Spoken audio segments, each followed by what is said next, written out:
The assembly line has always been an impressive mix of man and machine. What it looks like now is a far cry from a century ago when Henry Ford first embraced the idea, one that wound up turning America into an industrial powerhouse with a thriving middle class.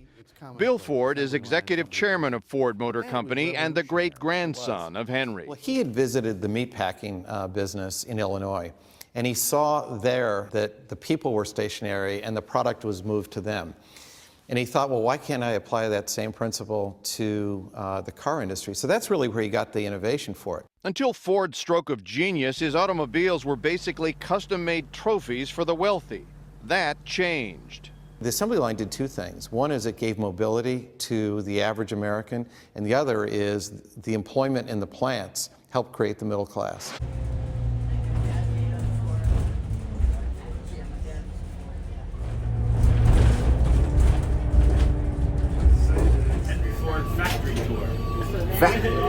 You're going to be an assembly line worker? What's that? You're going to work on the assembly line? Yeah. Let's go. Gotta fix the cars. Fix the car. Make the oil. Put them together. Build the cars. Put the oil in. And here at the Rouge factory in Dearborn, Michigan, trucks would be lined up all the way to Texas. The Ford Rouge factory is a cutting-edge automobile assembly plant. The first building at this location along the Rouge River, south of Detroit, was built by Henry Ford in 1917. By the 1930s, it was a city unto itself, employing over 100,000 people. Revitalized and modernized in 1997, the Rouge Center, as it's now called, is one of the most advanced and flexible truck manufacturing facilities on the planet, capable of producing 9 different models at the same time. The Rouge's Cynthia Jones took me on a tour. There's been a plant on this site for a long time, yeah? There has, almost 100 years. This is a National Historic Landmark. And it's a historic landmark because it has been a place of innovation and change for that whole 100 years. But also we have adapted to change over time. So we're constantly using new systems, new robotics. We're figuring out new ways to build trucks and cars. You're standing in the middle of a 2 million square foot building. The entire roof of this building is covered in plants about the size of a 9-hole golf course. A green roof. A green roof to keep it all warmer in the winter, cooler in the summer. Every single thing that you see employees doing here has been engineered literally to the second. They have 41 seconds to do their job, and then they have about 10 seconds to get ready for the next vehicle. We build one truck every 52 seconds. The trucks are built in sections by 4,500 employees, working over the course of 3 shifts, side by side, with mechanized machinery and robots. So we do this very precise test with the robot, and then we have a small little piece of plastic that a human moves around the gaps to also check, because we double check our robots and the robots double check the humans. So you can program a robot to do the same thing over and over and over again, and it does it really, really well. You can ask a human to use all of their senses. A human knows what their car door should feel like, right?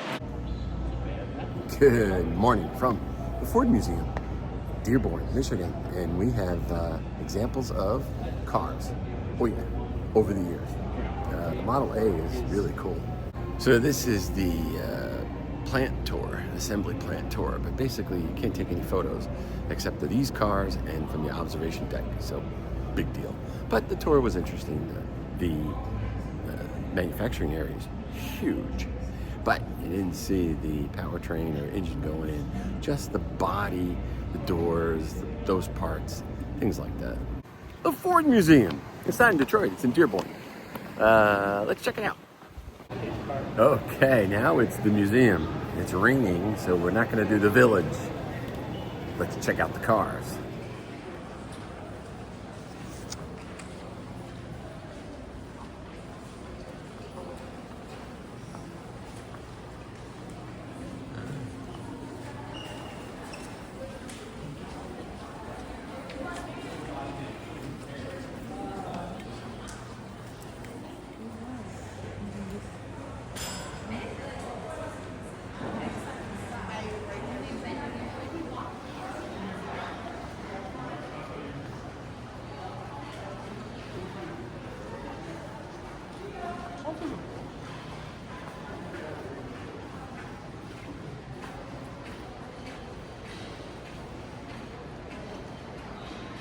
Here's JFK's car. Of course, it was modified after he was assassinated.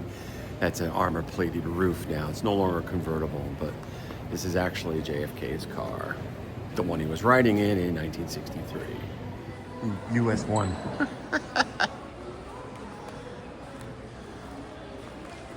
Oh, Eisenhower.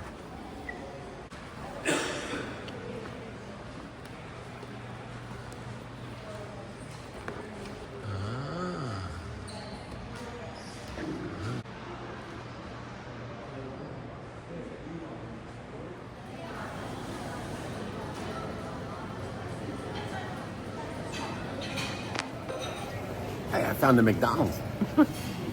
The way it used to look back in the day. I'll take the car. Maybe a hamburger to go. This is the 1941 Allegheny class or whatever steam engine. This thing is just a beast. All aboard! All aboard! I think I can back this up in my driveway, no problem. I need a little more clearance.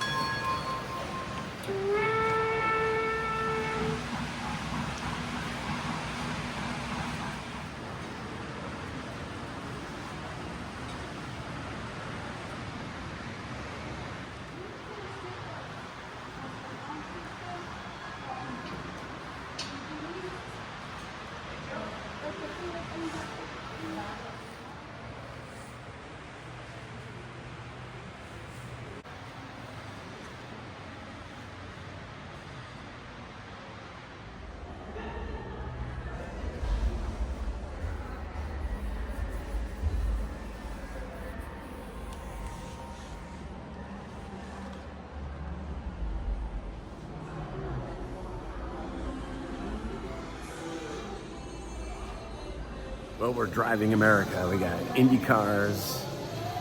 Henry Ford did race in the beginning. I think it was 1901, but he didn't race again because he was too busy building cars. Yeah, so yeah. What do you expect at a Ford museum? Well, there's lots of trains also, but there's also cars.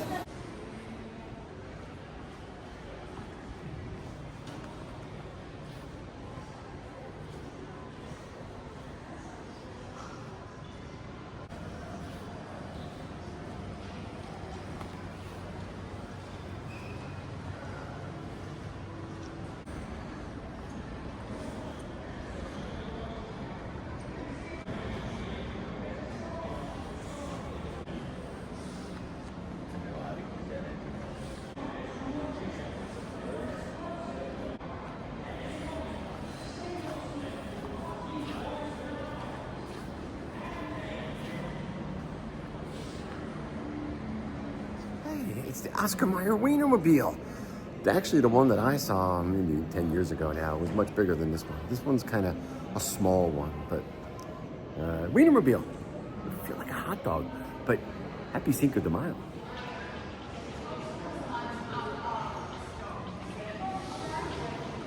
Okay, that's it for the Ford Museum. We were able to do the plant tour, which took a lot of time, no pictures. And we did the museum and saw the movie. So the only thing we didn't do was go to the village because we're out of time. We'll do that tomorrow morning, plus it rained. The museum was good. Yes, cars, but half of it's Americana furniture and life in the 50s, 60s, 70s. I don't think it belonged, if you ask me. So you don't need 4 hours if you don't want to see Americana. It's a Ford museum. It should have cars and trains. It did. Good morning from the Ford Museum. We are at Greenfields Village, and we're going to take the train. Nice day. Last day in Detroit. Last day in Michigan. Okay, all aboard.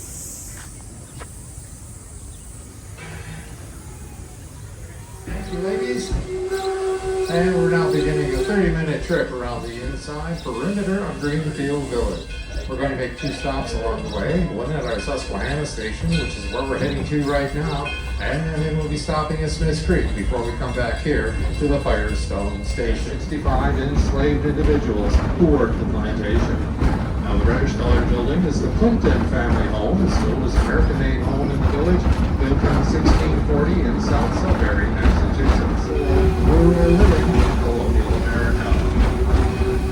And there's our Model Ts. Cruiser, which means one short blast and then one long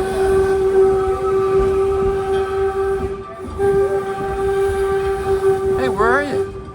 What are you doing? Train on a steam train. You're on a train? Smith's Creek Station. Okay. Gonna go. Henry Ford Village. On our way. Greenfield. All aboard. All aboard. Excellent. There you go.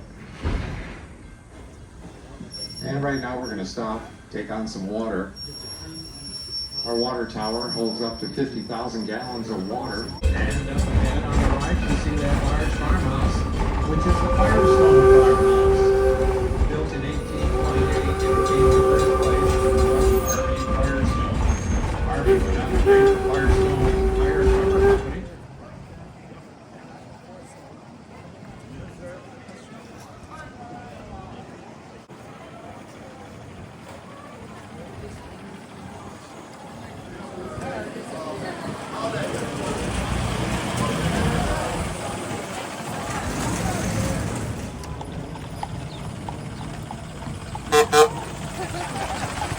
Model T story as we drive the village today. Ford Motor Company started in 1903, and Henry started off with his first model, calling it a Model A, and he went through the alphabet on all of his design changes. He made a Model B, C, F, K, N, R, and S. But he did use the other letters, but was not satisfied, never produced those other letters.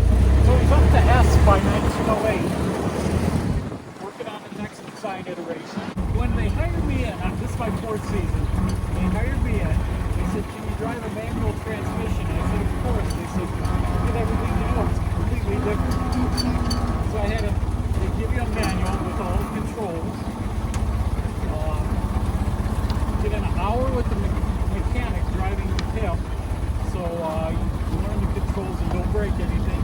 And we get 3 8-hour shifts. And earlier, the fuel tank was under the front seat here, so we had to take the cushion off to check the fuel or to fill it up. So what they did was they moved it to in front of the windshield there. And the reason why it was up high under the seat or there was Ford did not use a fuel pump. They relied on gravity. So the tank had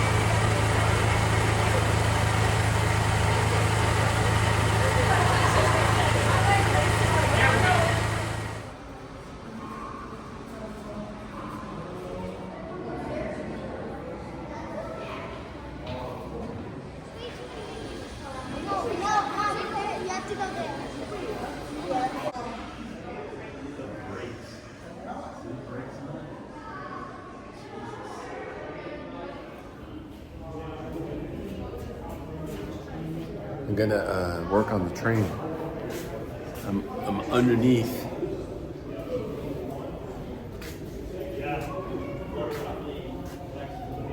It's crazy. And here we have the roundhouse, used for steam engines. That's it, where they can work on them and then put them back in service. So, pretty cool.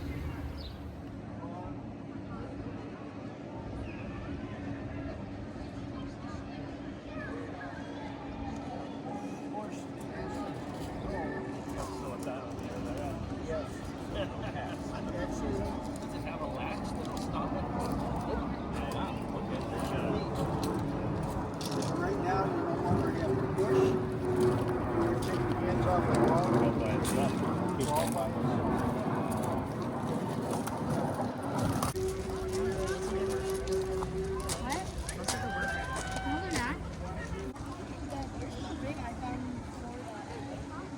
Bye, guys. you guys did it. Thank you very much. Appreciate it.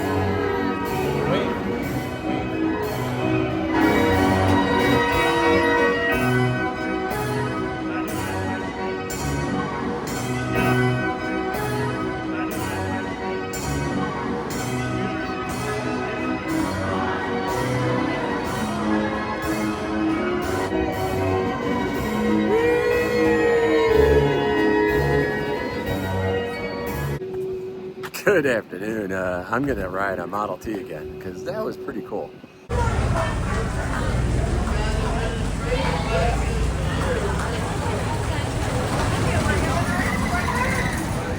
made Model Ts from 1908, which would have been the 1909 model, through 1927, May of 1927, only a half year.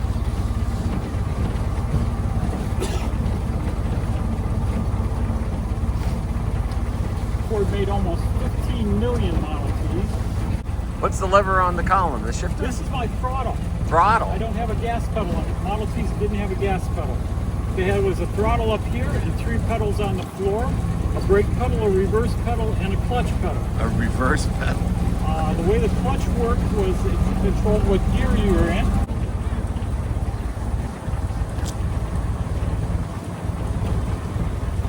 That was the way the Model Ts operated all 19 years. First 4 years of the Model Ts, they were all hand-built like every other car in the world was. And they came in 4 colors, red, green, blue, and gray. Depending on what year you bought was the color you got.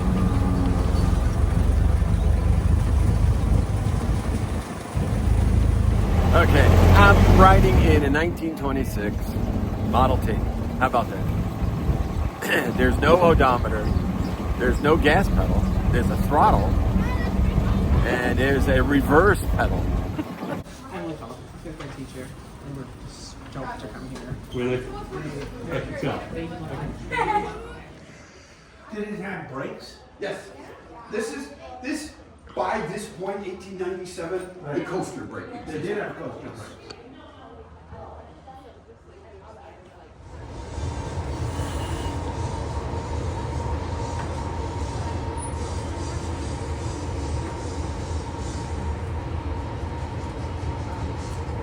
Very few things we make by ourselves.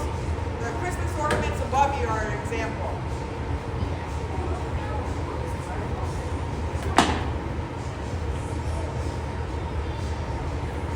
Break too much shape or break, Jack.